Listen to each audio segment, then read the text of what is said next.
Northern Expose News Online.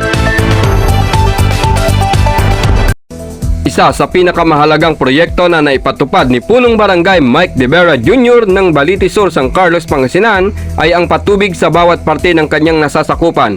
At ang nasabing proyekto ay habang buhay na mapapakinabangan ng kanyang mga kabarangay. At ating kinumusta ang ibang proyekto na isusulong ng kapitan kasama ang buong konseho sa mga susunod na buwan o taon. Ng CCTV, kaya seguridad ng mag-aaral. Tapos gumawa ko ng mga bagong daan na farm to market road. In-endorse ko na next year is masimilto. Tapos yung 3 bridge na hiningi ko sa pinakamamahal nating mayor, Julian Arrosilio, 3 bridge. Umpisa na. So by next week, umpisa na yun. 3 bridge.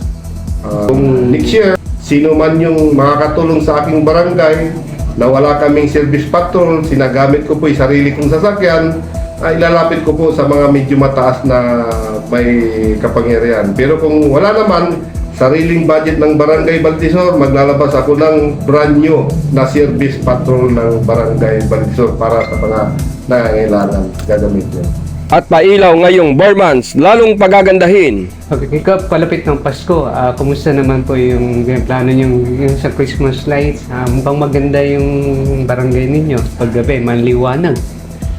Last Christmas, kung napansin nyo siguro sa aming page ng Barangay Baltisor, medyo mataas po yung ginawa kong Christmas light dito. Nakasave naman yung mga pictures, tapos pinaganda ko, pinailaw ko ang Barangay Baltisor. Hindi lang sa Barangay Baltisor, lahat ng sitio na may nakakabit na kuryente, kinabitan ko ng Christmas light.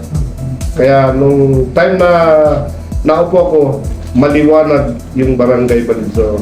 Mataas po yung ginawa namin Christmas. At good news para sa isang sitio ng barangay dahil sa susunod na taon ay magiging maliwanag na dahil sa solar lights. Dahil matagal ng panahon na wala silang ilaw, 25 na solar ang makakabit doon sa sitio ni Baliw. Tapos yung pangako kong maglalabas ako ng barangay patrol na brand new, next year na rin yun para may magamit sa Barangay Baltisor by next year. Tapos itong barangay hall, i-renovate ko, gagawin kong semi-covered court, bububungan kong buo. Magmula daycare hanggang dyan sa harap. Mayroon na pong program of work na galing city engineering. Magagawa natin lahat yan. Tuloy-tuloy ang serbisyo natin basta tayo sama-sama. Magmula kagawad hanggang mga tao na sumusuporta sa akin. Ngayong panahon ng bagyo at ulan, so kumusta naman po ang paghahanda natin dito sa ating barangay? Nung panahon ng bagyo, 24/7 akong nandito sa barangay, hindi ako umuwi ng bahay. Kasi nga, hinintay ko baka tumawag ang pag-asa. Chinik ko nung araw kung ano yung kalagay ng mga sanga, kung may mga pinipicture namin. Tapos yung ilog, gawa nung binigay ng aking pinakamamahal na Mayor Julian Arrosilio, napalaliman ko yung ilog ng Barangay Baltisor. Kaya yung tubig hindi siya umapaw. Ayun ang hiningi ko na proyekto na una ng ating mahal na Mayor. So ibig sabihin po ba, Kap, dati ang inyong barangay ay binabaha? Binaba po dahil gawa nung mababaw na yung mga ilog. Kailangan na yung palalimin, palawakin. Wala na pong masyadong binaha dito. Kumbaga yung mga compound lang sa mga family na wala siyang madaan ng tubig.